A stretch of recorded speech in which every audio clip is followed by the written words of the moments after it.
Hey everyone, it's Carl, and this is week 9, problem number 4. We're just getting in more into hypothesis testing, and so we're going to go ahead and kick off. An analyst collected data from 25 randomly selected transactions and found the purchase amounts in dollars. Here's our 25 randomly selected transactions, purchases in dollars.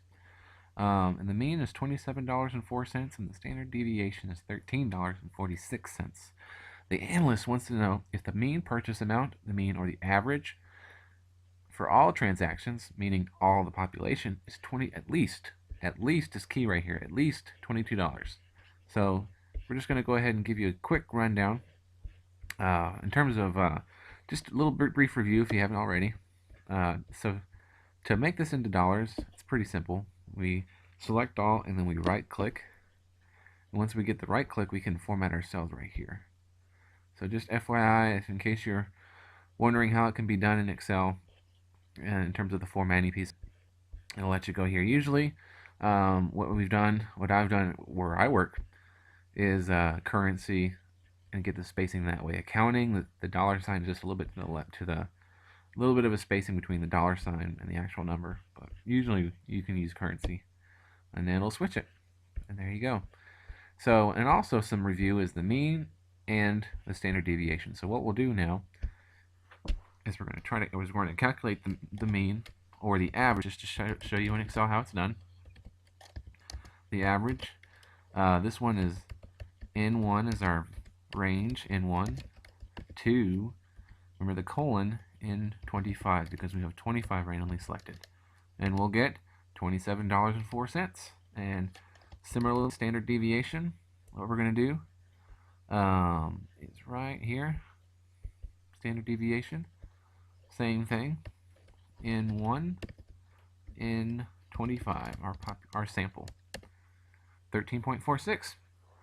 So just a quick review of those kinds of formattings, and you'll be doing those calculations quite a bit.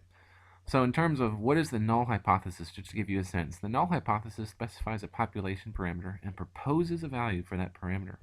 In this case, the population model parameter is the mean purchase of all transactions. The null is that for this exercise is that the mean equals 22. That is the null. What does that mean? Just similar to past examples that we talked about. The null is that there is no observed difference, or no anomaly, no observation. There's no observed difference or no measurable effect. So if that's the case, then that really is, so it's equals 22. The mean is 22. It means there's no effect. Why is the case for this? Why are these two different? And if you're following the logic of past examples, well, this is our sample. Remember, our sample mean is 27. They're assuming that the population mean is 22 in this case. So it's a little bit of an assumption difference, which is why they went with 22. So that is our null. Null hypothesis is that null equals that the mean equals 22. So moving on, is the alternative one or two-sided?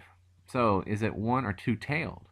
Remember from past examples, since the analyst is only interested in deviations only to the right of the null, only to the right, which means at least, which means greater than, the alternative hypothesis is one-sided. So remember in the cases of if the alternative is an equal sign, if the equal sign, if this was our alternative, it'd be a two-tailed because it includes both up to and after the value.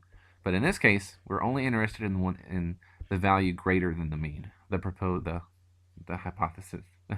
So that's why it's one-sided.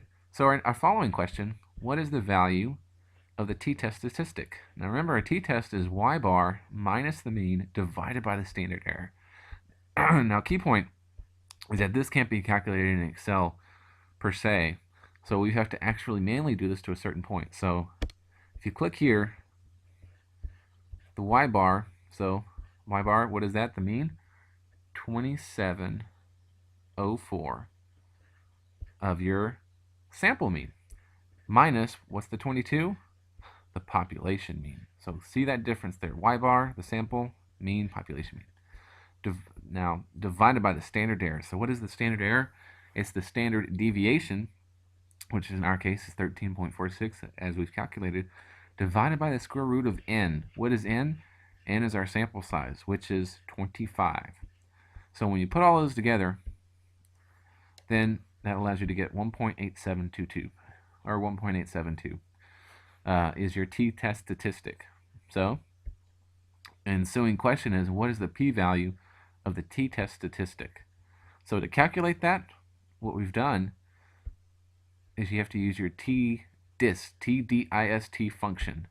And so what we're going to do here, and I'll just do it again just to replicate, is t. Now remember, this is a right tail because we only have one side. So x, what is our x in this case? Well, usually when you think x, you think the mean, but in this case, because it's a t, it's our t-value.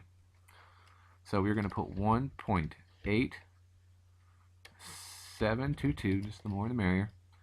Now, degrees of freedom. What is degrees of freedom? It's the n minus 1. So in that case, 25 minus 1, so we've got 24. And so when we do that, we get our value. Now, granted, you'll see a little bit of a difference, but that's only because that this value has even fewer 1.87, whereas in this one, I did 1.8722. But essentially, they're the same value, same number, same t-test statistic. So, our final question is, what can you conclude when alpha equals 0.025? What can we conclude? So to make this conclusion, remember to compare alpha to the p-value. And if the p-value is less than alpha, reject the null hypothesis.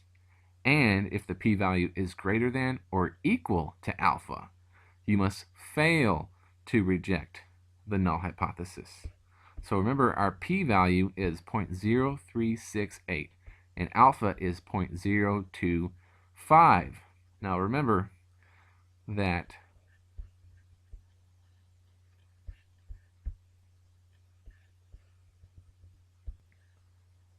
so you can see in comparing 0.025 and 0.0368, this is the greater value. That means that alpha is less